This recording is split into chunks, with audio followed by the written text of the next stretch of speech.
de persévérer. C'est le 12e blog que j'ai ouvert. C'est vrai, ok. Ça s'est fait un peu malgré moi. Puis je me suis lancée dans l'illustration parce que j'aimais ça. Je pense que c'est pour ça que ça a marché. Tu as vidé l'entreprise. Bonjour Chloé. Salut. Merci de faire l'interview aujourd'hui. Merci de m'avoir invitée. Est-ce que pour commencer tu peux te présenter toi ainsi que ce que tu fais? Ouais, je m'appelle Chloé Romingas, je suis autrice, dessinatrice indépendante. Ok. Et je travaille principalement sur des sujets sensibles, en fait c'est de la sensibilisation et vulgarisation de sujets un peu tabous. Ok. Et comme le haut potentiel ou le handicap invisible par exemple. Et la majeure partie de mes projets je les fais en auto-édition.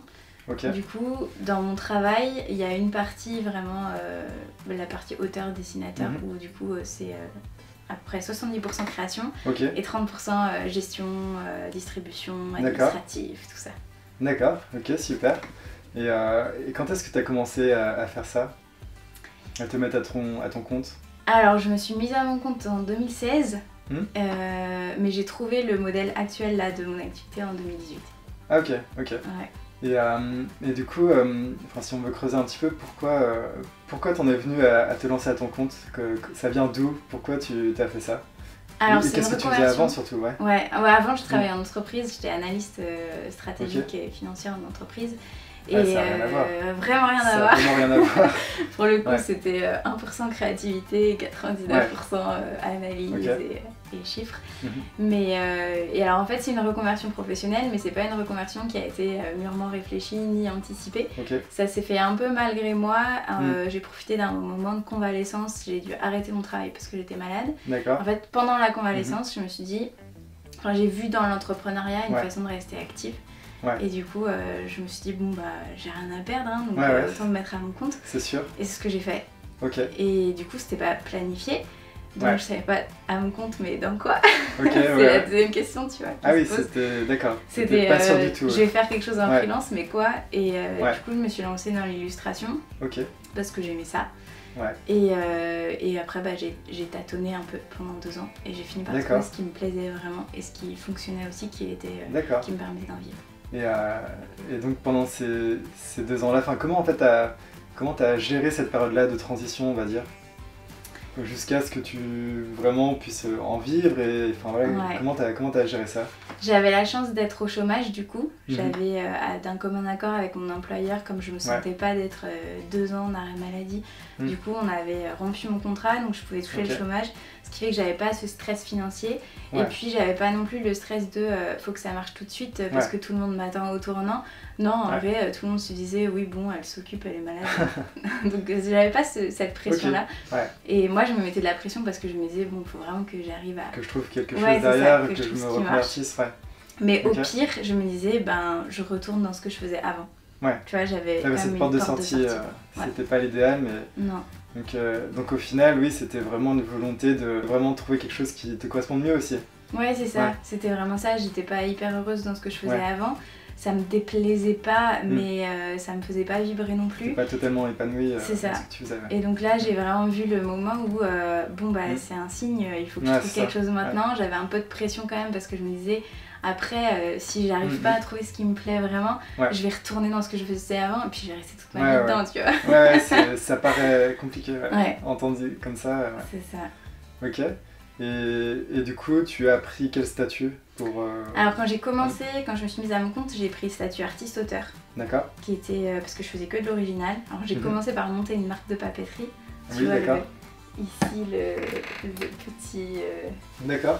Le petit souvenir Tu l'as encore cet échec commercial. Ah non, je l'ai plus, je continue parfois pour le plaisir, mais en fait c'était des cartes de la papeterie que je faisais en original. D'accord. Donc le truc absolument pas rentable parce que tu mets 2 heures à faire ta carte et personne va la payer plus de 4 €, tu vois. Donc compliqué. Ok, donc tu avais cette première expérience là. C'était ma première expérience. Ça a duré combien de temps? Du coup, je la faisais plus ou moins pendant les 2 ans, mais sans en vivre, sans que ce soit rentable. Mais j'aimais bien, ça me plaisait. Par contre, je me suis rendu compte que pour que ce soit rentable, il fallait que je l'industrialise. Et c'est pas du tout ce que je voulais faire. Ça repartait dans ce sens. Ça repartait très commercial et ça m'allait pas, ça me croyait pas les valeurs que moi je voulais faire en fait, tu vois. Ok. Du coup, j'ai bifurqué en freelance. Ouais, t'as quand même continué, tu t'es dit bon allez on continue malgré tout, c'est une première expérience. Oui, puis en même temps, je pouvais faire des contrats freelance en même temps. En fait, le statut me permettait de faire un peu toutes sortes d'activités que je voulais, tant que ça restait de l'illustration originale. Ouais. Donc j'ai fait ça. Donc j'ai pris des commandes d'illustration pour des clients. Et pareil, je me suis rendu compte que ça me correspondait pas. Ok. Donc j'ai encore changé. Ok, ça marche. Et donc t'es partie sur quoi cette fois-ci ? Alors en fait, quand je me suis rendu compte que ça me plaisait pas, c'est parce que c'était pas compatible avec mon quotidien et mes soins, parce que j'avais des dates butoirs de clients à respecter, et en fait je pouvais pas m'engager parce que mon état de santé faisait que peut-être pendant une semaine je pouvais plus travailler. Et en parallèle, ça s'est encore fait malgré moi, c'est-à-dire qu'en parallèle je tenais un blog illustré, mais vraiment sur mon temps libre, un projet personnel qui n'était pas du tout voué à devenir professionnel. C'était même pas prévu du tout, non. Non, c'était vraiment ce que je faisais pour le plaisir, mais je pense que c'est pour ça que ça a marché, c'est que quand tu le fais vraiment pour le plaisir, tu mets toute ta sincérité, ton authenticité, et en fait c'est lui qui a décollé. Ça se sent derrière. C'est ça, qui a trouvé ses lecteurs. J'en ai sorti un livre, et c'est après la publication du livre, quand j'ai eu les retours des lecteurs, que là je me suis dit, en fait, je sais faire ça, ça me plaît beaucoup, ça apporte des choses aux gens, et puis j'ai les ventes de livres, le revenu des ventes de livres, et du coup je vais pouvoir en faire quelque chose. Et c'est mon modèle. Donc là ça marchait au niveau commercial, ça fonctionnait et ça te plaisait en plus, et donc là c'était Manco cette fois-ci. C'est ça. Et c'est ce que tu fais aujourd'hui encore. C'est ce que je fais aujourd'hui. Ok, génial. T'es vraiment parti sur une exploration pendant 2 ans. Tu peux reprendre un petit peu le fil au niveau de la timeline là-dessus ? Entre le moment où tu commences à vraiment te poser des questions au travail en tant que salarié, jusqu'à l'exploration et ensuite le livre. Alors, je pense que j'ai commencé à me poser des questions au travail depuis le moment où j'ai commencé à travailler. D'accord. J'ai commencé à travailler début 2013. D'accord. Et j'ai changé de travail ensuite fin 2014. D'accord. Et ensuite j'ai rechangé. Je suis partie dans le conseil pour pouvoir changer plus régulièrement justement. Donc au bout de 3 mois j'ai changé de mission, et puis en fait à chaque fois je m'ennuyais, je voulais changer. Et finalement c'est fin 2015 où là j'ai été malade, et ça coïncidait avec le moment où je me disais bon, qu'est-ce que je vais faire de ma vie. Donc finalement ça tombait au bon moment. Et en fait j'ai créé mon statut mi-2016. J'ai pris quelques mois pour me remettre, faire mes traitements, et puis 6 mois après j'ai créé mon statut. Et donc de mi-2016 jusqu'à mi-2017 à peu près, j'ai fait la marque de papeterie, j'ai fait des marchés de créateurs, j'allais sur les marchés avec mes petites cartes et tout. Et mi-2017 j'ai commencé à prendre des contrats freelance pour essayer de gagner ma vie quand même mieux. Et j'ai sorti le premier livre en 2018. Et c'est ce qui est assez incroyable, je trouve, c'est que tu as quand même sorti le bouquin, et c'est seulement une fois que le bouquin est sorti que tu t'es dit bon ok j'y vais, je pars là-dedans. Et en fait tu as fait les choses un peu à l'inverse de ce qu'on peut croire habituellement. C'est vrai. Mais parce qu'en fait je comptais juste sortir le livre en papier, juste pour le plaisir, il était adapté du blog, et je me suis dit bon, pendant 2 ans j'ai écrit sur le blog, et là je veux juste avoir en papier pour toucher concrètement ce que j'ai écrit, mais c'est tout, j'avais pas prévu de le commercialiser. Je l'ai fait en financement participatif sur Ulule, et j'avais prévu de juste envoyer un livre à ceux qui l'avaient commandé, mais pas d'en imprimer plus.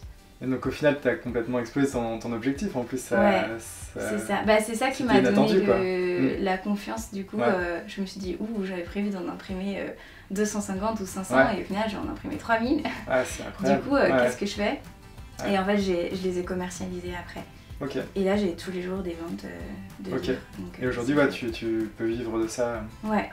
Aujourd'hui du coup ça me fait un modèle où en fait j'ai mon revenu plus ou moins régulier, ça reste des ventes de livres, donc ça varie, mais j'ai quand même mes ventes de livres tous les mois qui me permettent d'avoir un revenu de base, et derrière de me consacrer sur un nouveau sujet ou la suite, parce que là il y a le 2e qui arrive, et donc en fait de passer du temps bénévolement sur d'autres projets sans savoir s'ils vont être rémunérateurs après.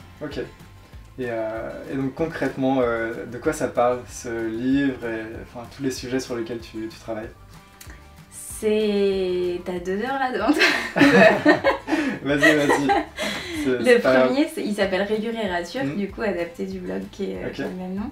Et c'est de la sensibilisation sur le sujet du haut potentiel, les personnes surdouées, qu'on appelle aussi zèbres, il y a plein de mots pour les définir, et aussi un peu sur l'hypersensibilité. Et le but, c'est vraiment d'expliquer de façon hyper ludique ce que c'est, sans termes cliniques. Alors il est sourcé, il y a des sources scientifiques à la fin, pour être sûr que je dise pas de bêtises quand même, mais il est vraiment super accessible.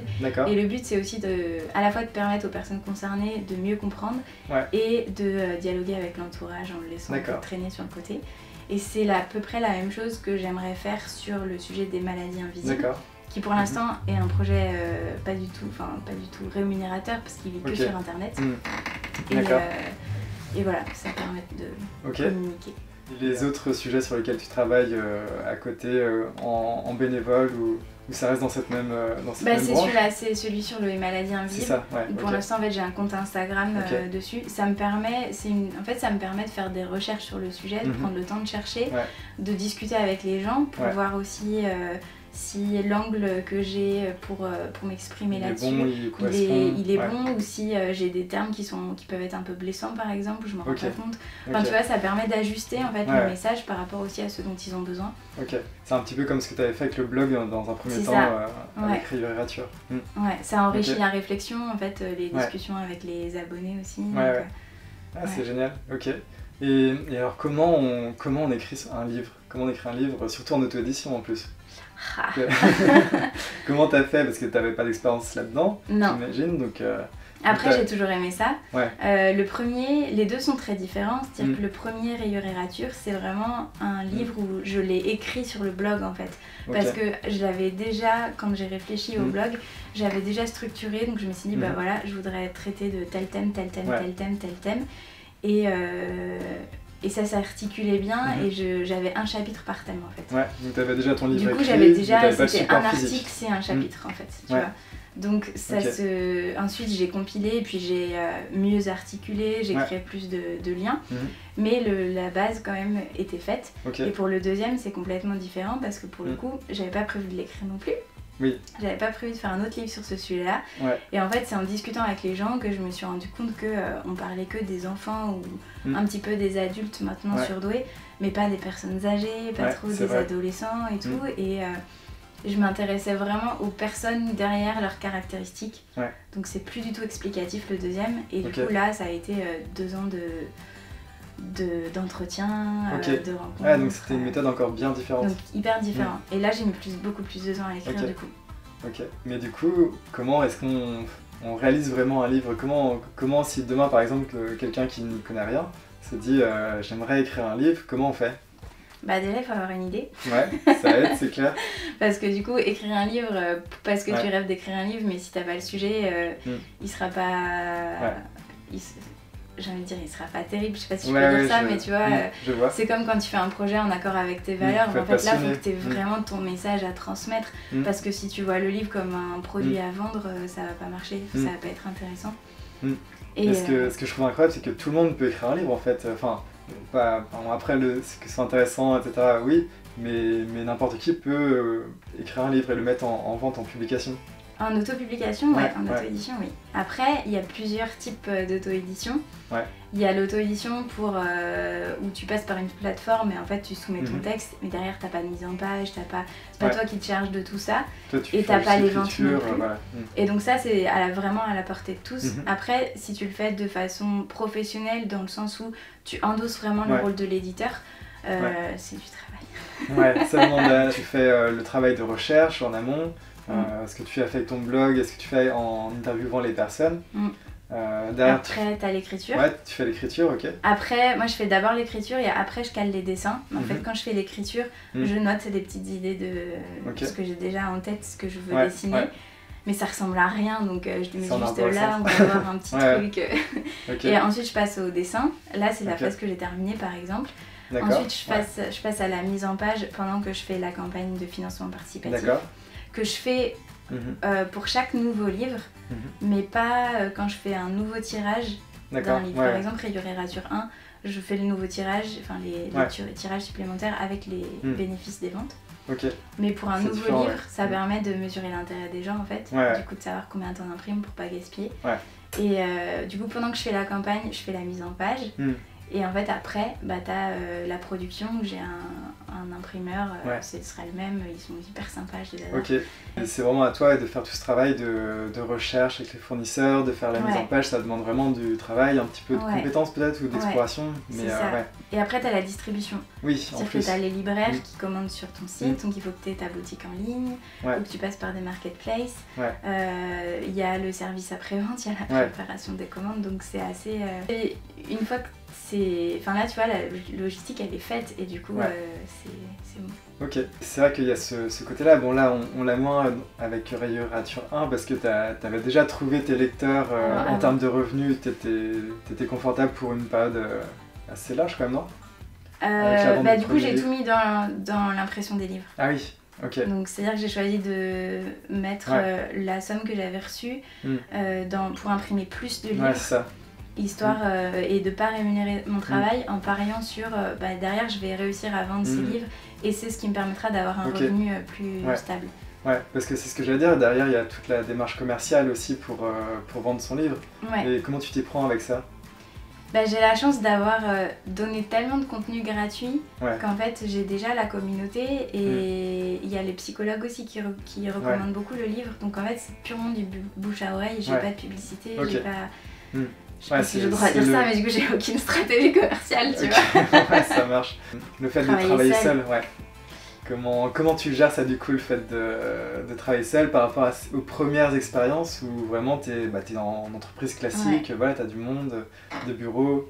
Comment tu le vis? J'aime bien moi. J'avoue que j'aime bien travailler seule et c'est ce qui me permet de continuer à travailler parce que même aujourd'hui je pourrais pas tenir une journée en entreprise alors que là je peux entrecouper ma journée, je peux aller chez le kiné à 14h si j'ai besoin. Je suis beaucoup plus flexible donc ça me va bien. Après, généralement, je passe un jour par semaine en café coworking quand ils sont ouverts. Là, ça fait 1 an que j'y suis pas allée du coup. Mais ça me permet de voir des gens, de faire des petites réunions entrepreneurs, de s'inspirer mutuellement, de se redonner un peu confiance quand on... Avoir un réseau aussi, ça d'avoir un réseau aussi. Donc d'habitude je fais ça, mais après c'est vrai que sinon je suis quand même très solitaire et j'aime beaucoup travailler chez moi. Ok, du coup ça te correspond complètement en fait. Même mieux que ce que tu avais avant. Oui, parce qu'en fait là, si j'ai envie de rester toute seule, je peux rester toute seule et travailler chez moi. Et si j'ai envie de voir des gens, et je peux aller dans un coworking et bosser avec d'autres. Donc ça c'est génial. Ok, super. Et du coup, tu disais que tu avais dû changer de statut. J'ai changé d'activité parce que artiste-auteur c'est un statut où quand tu fais que de l'original ou quand tu es auteur ou illustrateur mais que tu travailles avec des maisons d'édition et donc on te rémunère en droit d'auteur.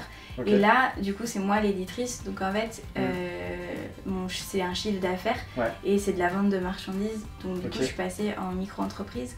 Et ça me va bien, j'aime bien ce statut. Ok, donc t'es en micro-entreprise. Du coup, je suis maintenant une entreprise. Artiste-auteur, c'était un peu particulier, du coup, c'est la maison des artistes, donc t'es pas rattaché au même organisme. Et le pourcentage de charge sociale n'est pas le même, mais il n'est pas non plus hyper différent quand tu es en vente de marchandises. Et tu peux faire beaucoup plus d'activités. Ok. Et est-ce que avec ces activités-là, en passant de salarié à indépendant, tu as eu des choses auxquelles tu t'attendais pas, dans le beau sens ou dans le mauvais sens d'ailleurs? J'avais pas prévu que mes anciens employeurs deviennent mes clients. Ah oui, ça c'est pas mal aussi. Et du coup, sois super content de voir ce que je fais maintenant alors que ça n'a rien à voir. Ils ont bien vécu quoi. Ça s'est bien passé. Après sur le moment je sais pas, mais en tout cas c'est vrai que maintenant je reprends contact avec des gens avec lesquels je travaillais il y a 6-7 ans. C'est marrant. Et c'est assez drôle parce que en fait je suis en train de me poser la question sur mon parcours et je me dis que j'aimerais plus être ingénieur d'affaires mais j'aimerais bien maintenant devenir artisan. Tu vois, c'est assez rigolo. Tu vas vider l'entreprise en fait. C'est pas mal. Ok. Et il y a d'autres choses que tu n'avais pas prévues, que tu n'imaginais pas ou différemment par rapport à ce que tu vis aujourd'hui? Déjà, j'imaginais pas pouvoir faire en ça vivre. un jour. C'est clair. J'imaginais pas de publier un livre, j'imaginais encore moins de pouvoir en vivre et du coup d'avoir le luxe de choisir les sujets que je traite. Parce que même en me reconvertissant, du coup, je me suis dit, quand je faisais de la freelance, tu vois, je faisais les projets des clients. Mais du coup, c'était pas forcément des sujets sur lesquels moi j'avais envie de travailler. Et là, de me dire que j'ai la liberté de passer 2 ans à chercher un sujet. Vraiment, j'adore faire des recherches, appeler, me plonger dans les articles scientifiques et tout. Je trouve ça génial. Et du coup, me dire, j'ai pas le stress financier parce que j'ai vraiment la liberté de mener les 2 activités de front, de gérer les commandes et à côté en parallèle de faire mes recherches. Et je trouve ça génial. Ah, c'est super. Et tu as des anecdotes par rapport à toute cette période, des choses qui peut-être un peu dans le mauvais sens, du coup, que tu t'attendais pas à les vivre ou dans le mauvais sens, les critiques. Ah oui, les critiques, ça doit pas être facile. J'ai toujours beaucoup de mal avec la critique. En fait, c'est juste que là, autant avant, j'étais salariée, donc je pouvais avoir des critiques de mon employeur ou de mes collègues, mais il y a une interface entre toi et le client final. Particulier qui achète un produit, et là tu es confronté directement au client final en fait. Donc, surtout sur les réseaux des fois aussi, c'est peut-être plus violent, les réseaux. Donc tu as à la fois les clients qui ont acheté le livre et qui derrière te disent mais non je l'ai jamais reçu, après ils postent une photo sur les réseaux où ils l'ont reçu, ils te demandent remboursement, enfin tu vois, t'es obligé de gérer le service client en fait. Et du coup ça je suis pas forcément formée à ça, donc j'ai un peu de mal au début. Et le côté réseaux sociaux. Où là, t'as des gens qui peuvent t'accuser de prendre un sujet juste parce qu'il est à la mode et de te faire de l'argent sur le dos des pauvres personnes malheureuses, etc. Et du coup, quand toi, tu te dis, non, en fait, je fais ça parce que ça fait 5 ans que je sensibilise là-dessus, tellement ça me tient à cœur. Donc non, pas du tout. Mais ça, c'est dur. Ouais, c'est pas évident. Ok. Plus, dernière petite... anecdote négative du coup, mais c'est que tu te rends compte aussi que quand tu fais un sujet, quand tu fais un travail un peu psychologique, ou en tout cas qui touche à des sujets très personnels, très intimes, et comme le haut potentiel ou la maladie, les gens qui aiment ton travail peuvent aussi facilement te déverser toute leur misère, et parce que tu les as aidés, et en soi ça part d'un truc super positif. Mais derrière, moi, je peux pas absorber un peu Comment tu fais justement pour gérer ça? J'ai du mal. J'arrive maintenant à pas culpabiliser quand je lis pas un message s'il est trop long. Mais tu vois, encore hier, j'ai reçu un message de quelqu'un sur Instagram qui me disait j'ai découvert votre blog, j'ai tout lu, il faut vraiment qu'on parle, est-ce que je peux vous téléphoner ou est-ce qu'on s'appelle en visio pendant 1 à 2 heures, je veux vous raconter toute ma vie. Je peux pas. Et du coup, c'est quoi les projections, les perspectives pour les mois, les années à venir Est-ce que tu imagines tu te laisses porter Je fonctionne à moyen terme. Enfin, moyen terme, je sais pas si on appelle ça moyen terme. 2-3 ans. C'est quoi? Court, moyen? Oui, moyen terme. Ok. Et du coup, là par exemple, tu vois, je sensibilise sur Instagram sur les maladies invisibles avec le compte Chloé Invisible. Et c'est quelque chose que j'ai vraiment envie de poursuivre. Donc j'attends de terminer le 2e Riverature pour vraiment me concentrer dessus. Et derrière, j'aimerais en faire un livre en 2022 pour améliorer la communication entre les patients, les soignants et l'entourage. Et ensuite, il y a un autre sujet qui me tient à cœur, mais que j'aimerais plus faire en fiction et en bande dessinée, et je me sens pas encore du tout capable. Donc peut-être qu'il verra le jour si je trouve le bon angle d'ici 5 ans, peut-être plus, je sais pas du tout. Ok, c'est génial. Mais j'ai une liste de sujets à traiter sur lesquels. Et tu vas toujours prendre la même démarche, c'est-à-dire d'exploration, de recherche de ton côté, et derrière valider auprès des potentiels lecteurs, et avant de vraiment le vendre derrière. Oui, et après le support, le support produit en quelque sorte, où là c'est un livre par exemple, je pense que ça sera pas forcément toujours un livre, mais c'est que j'ai envie de sensibiliser autour d'un sujet, donc je vais me plonger au cœur de ce sujet-là. Ensuite, une fois que j'ai vraiment plongé dedans, je vais en ressortir un petit peu et commencer à le partager avec les gens pour voir comment ça résonne, pour voir ce qu'ils peuvent m'apporter, enrichir la réflexion. Et ensuite, je vais voir quel support peut aider ces gens-là, et est-ce que c'est un livre, est-ce que c'est un jeu. Donc ça peut prendre différentes formes. Ok. Et puis en fait, tu es obligé de te confronter aussi à l'aspect technique. La technique, et ça, c'est pas forcément le truc que tu préfères, tu vois. C'est clair. Et comment tu fais d'ailleurs avec ça? Là maintenant, je maîtrise pour le livre. Ouais. Mais pour le premier, j'ai passé des mois avec les bibles InDesign, comment je fais ça, les maquettes. Ouais, parce que tu fais absolument tout, tu délègues même pas, enfin je veux dire la couverture maintenant du coup ça paraîtrait pas logique, mais... Après pour la maquette j'aurais bien délégué, mais j'ai eu des devis à 2500-3000 euros. Et du coup c'est trop cher pour moi donc... Par rapport au livre, t'en vends pas suffisamment pour que ça passe dans les coûts, C'est ça, enfin c'est trop risqué du coup. Donc puis surtout pour une mise en page où je suis pas certaine que ça me plaît, c'est horrible mais du coup je suis un peu contrôle freak aussi, tu vois. Okay. J'aime bien, quand c'est un sujet qui sort de ta tête, j'aime bien savoir exactement comment je le fais. Ça va avec ce que tu fais au final depuis le début, hein. Ouais c'est vrai que du coup j'ai tout fait de A à Z.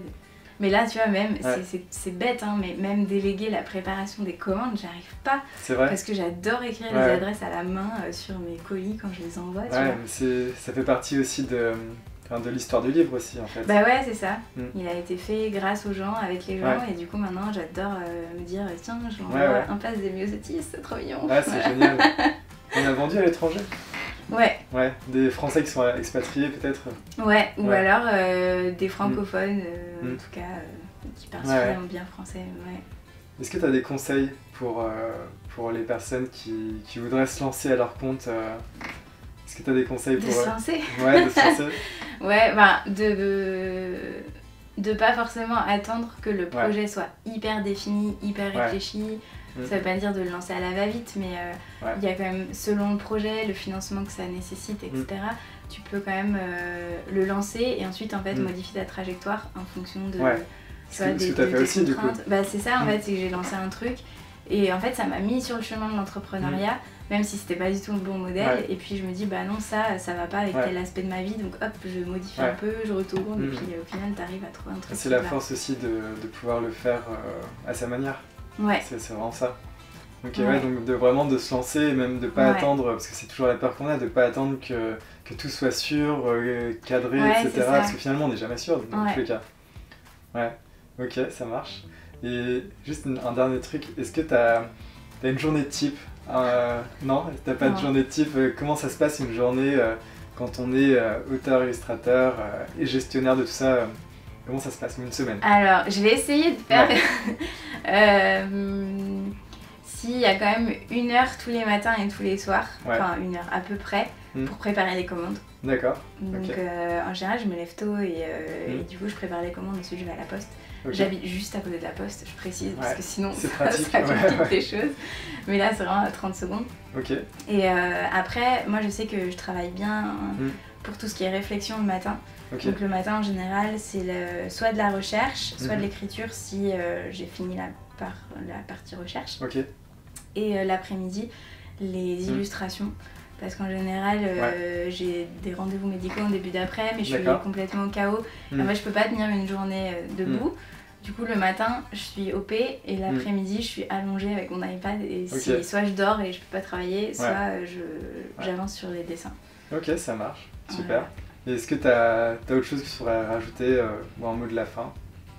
Le mot de la fin, de persévérer, parce que Rayure et Rassure, le blog là, c'est le 12e blog que j'ai ouvert. C'est vrai, ça je l'avais jamais entendu, tu vois. En fait j'en ai ouvert 11, enfin j'en ai créé 11. D'accord. Et à chaque fois je me disais non, j'ai trop honte, c'est nul. C'est vrai, que tu les avais même pas publiés. Et tout. Si je l'ai publié, mais je l'ai supprimé 3 jours ou 4 jours après. Et vraiment j'avais honte de ce que je dessinais ou de ce que j'écrivais. Donc je l'ai supprimé et en fait le 12e, Rayure et Rassure du coup, qui a survécu, c'est que j'ai donné mes codes à un ami. Je lui ai dit tiens, comme ça je peux pas le supprimer et en fait il est toujours là. Voilà. C'est incroyable. Et ça c'était pendant les 2 ans toujours où tu te cherchais encore? Même un peu avant, je crois que j'avais essayé de lancer des blogs quand j'étais en entreprise. Juste pour mettre des dessins alors, sur d'autres sujets mais sur le quotidien. Je dessine mes collègues pas mal. Pas trop le droit de montrer ces dessins là mais... Merci beaucoup Chloé. Merci à toi. Merci.